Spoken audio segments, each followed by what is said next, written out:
In this video, I'm going to be showing you my top tricks for using Photoshop's Generative AI tool to stitch two images together seamlessly, going from this to this.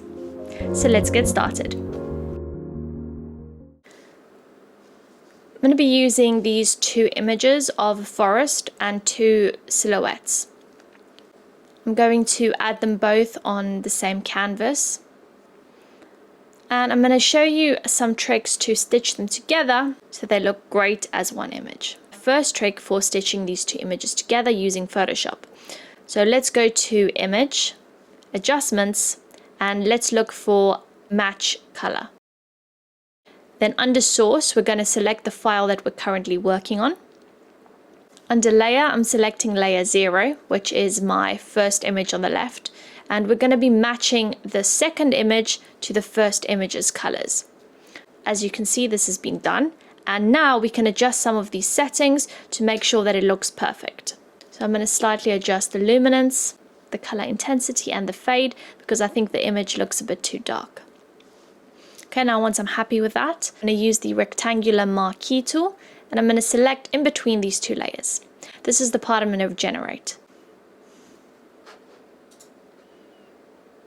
Click Generative Fill, leave the prompt blank, and click Generate.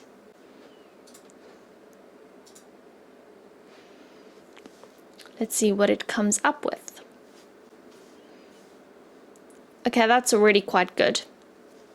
So as you can see, because I've used two forest images, it has merged in the trees quite nicely and used that foliage to kind of create the illusion that the images have been merged.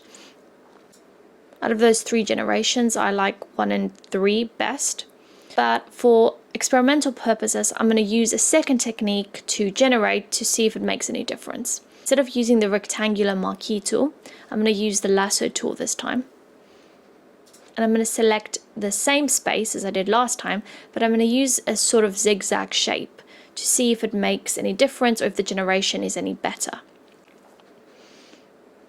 So let's click Generative Fill and click Generate.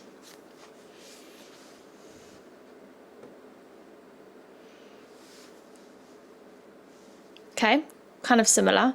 I think I do like these ones better. I already like this first generation. Let's look at the other ones. Yeah, generation 1 and 2 are quite good. I'm not sure about generation 3. What do you guys think? So I'm going to go with the first one. I think this looks really good already.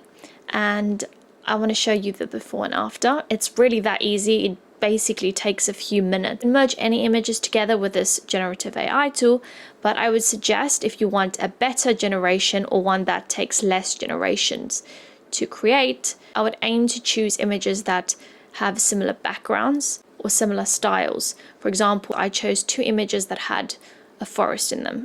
So if you don't want to spend as much time generating and you want to create a seamless image faster, then choosing two images that have a similar background or similar style can really help you achieve this.